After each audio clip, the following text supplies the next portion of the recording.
Revolución es un recinto que depende de la Secretaría de Cultura de la Ciudad de México y tiene la vocación de conservar, exponer, investigar y divulgar el patrimonio correspondiente al periodo histórico de la Revolución Mexicana.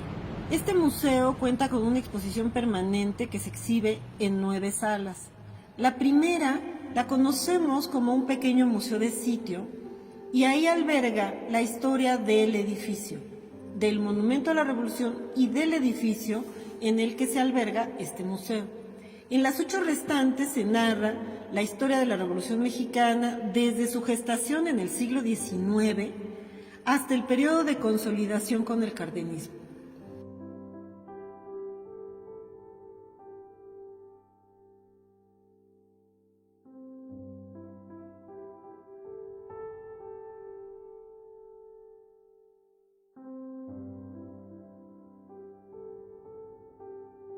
El Porfiriato, periodo que revisamos la cápsula anterior, tenía grandes contradicciones. Por un lado, un constante crecimiento económico y por el otro, una gran desigualdad social y un estancamiento político electoral, evidenciado en una desgastada dictadura de más de 30 años. Estas particularidades fueron cuestionadas a Díaz en una entrevista en 1908 realizada por James Krillman, en donde Díaz dijo que no veía mal que surgieran partidos de oposición, que México ya estaba preparado para la democracia, cosa que en el hecho dejaba mucho que desear. Existían ya en este periodo banderas antirreeleccionistas que años atrás empezaban a difundir sus ideales a la población. Uno de los personajes sobresalientes que enarbolaba la bandera antirreeleccionista fue Francisco I. Madero.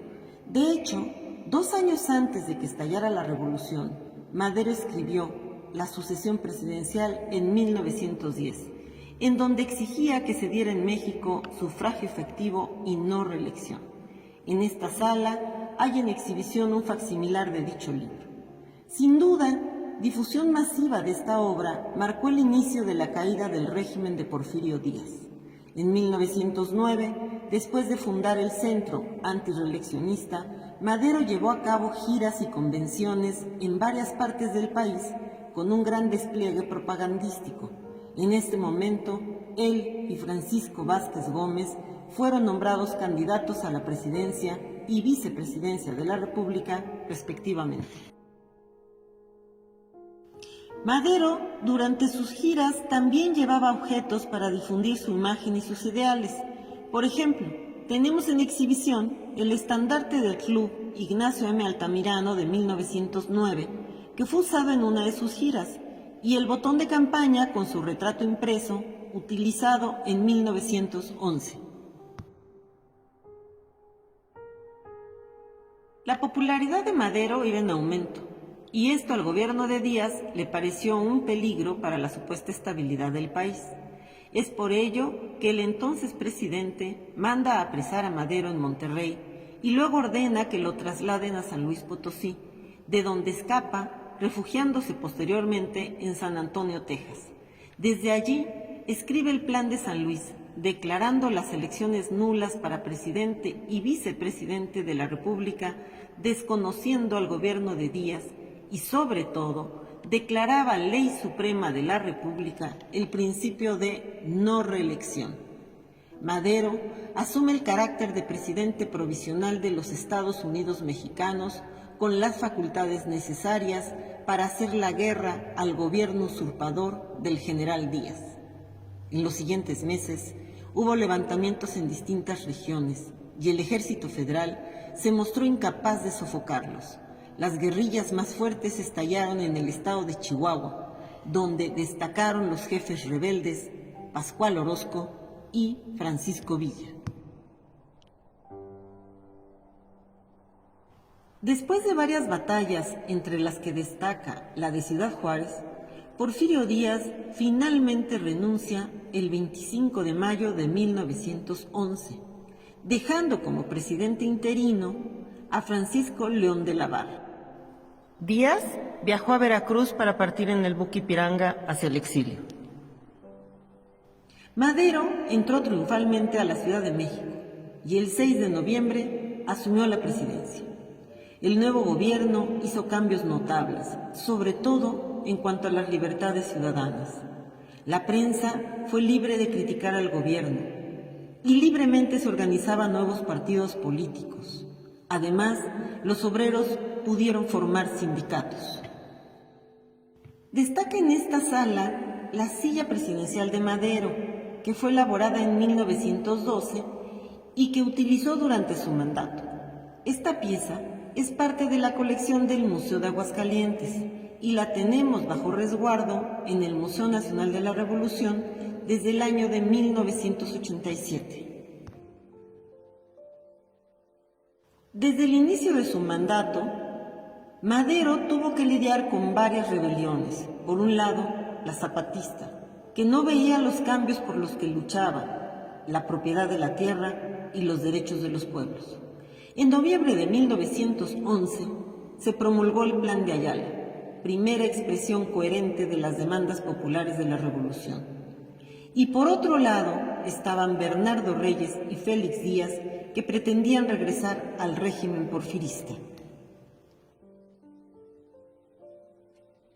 El descontento del ala conservadora porfirista ante el nuevo gobierno continuó evidenciándose en el ataque certero que la prensa tuvo contra Madero. La prensa había hecho una contribución fundamental al debilitamiento del gobierno de Madero al construir un discurso donde un supuesto caos político y militar parecía expresar la esencia del nuevo régimen, además de las noticias falsas que se difundieron sobre la estabilidad del país. En las cédulas de esta sala podemos ver varios ejemplos de caricaturas en contra de la causa maderista. El descontento no quedó allí. Acabó con el golpe de Estado perpetrado en contra de Francisco I. Madero, llamado la Decena Trágica. A partir del 9 de febrero de 1913, inicia el golpe de Estado, muestra del acoso permanente del que fue objeto el gobierno legítimo y popular de Francisco I. Madero hasta su muerte. La legitimidad y popularidad del presidente no bastaron para protegerlo de los ataques del Congreso y la oligarquía porfiristas, la vacilación de Madero y la atención de los principales problemas del país, sus promesas incumplidas, seguramente por falta de tiempo, ya que en realidad estaba iniciando su mandato, su negativa a reprimir incluso de manera legal a sus atacantes, el distanciamiento con Pascual Orozco, Emiliano Zapata y otros antiguos partidarios, su confianza incondicional en Huerta y la susintervención del embajador norteamericano Henry Lane Wilson fueron las causas más visibles de la tragedia. Madero encabezó el gobierno más libre y democrático de la historia mexicana, que ganó limpiamente con el 98% de los votos. Francisco I. Madero fue un hombre bueno, noble e íntegro, con principios firmes que nunca contradijo y por los cuales fue asesinado.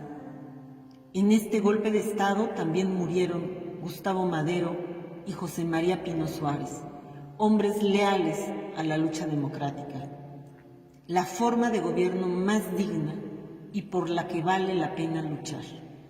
La Decena Trágica fue la lucha más cruenta que se ha llevado a cabo en la Ciudad de México. El asesinato de Francisco I. Madero condujo al país a un periodo de guerra civil. Primero, contra el autor intelectual de su asesinato, Victoriano Huerta, y después entre las facciones revolucionarias, lucha que desangró al territorio nacional, tema que veremos en la próxima sala.